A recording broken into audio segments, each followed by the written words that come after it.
வணக்கம். இது மின்னம்பலம். நான் விஷால் பொலிவர். இந்தியாவுக்கும் பாகிஸ்தானுக்கும் இடையில் கடந்த மே 10ஆம் தேதி அறிவிக்கப்பட்ட சீஸ்ஃபயருக்கு பிறகு இந்தியாவுக்கு எதிராக நாங்கள் மிகப்பெரிய அளவுக்கான பதிலடியை கொடுத்தோம் அப்படின்னு சொல்லி பாகிஸ்தானினுடைய பிரதமர் ஷபாஸ் ஷெரீஃப் மார்த்தட்டி கொள்கிறாரு.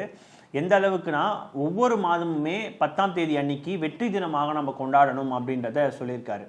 ஆனால் பாகிஸ்தான் எதிர்பார்க்காத விதத்தில் பாகிஸ்தானுக்கு உள்ளே இருந்தே பார்த்தீங்கன்னா மற்றொரு முக்கியமான ஒரு பதிலடி பலூச்சிஸ்தானினுடைய தேசிய இராணுவம் கொடுத்துருக்கிறத நம்மளால் பார்க்க முடியுது. எந்த அளவுக்குனா, மே 12ஆம் தேதி நடந்த தாக்குதலில் கிட்டத்தட்ட 58 இடங்களை குறி வச்சு 78 தாக்குதலுக்கு மேலே பலூச்சிஸ்தானினுடைய இராணுவம் நடத்தியிருக்காங்க.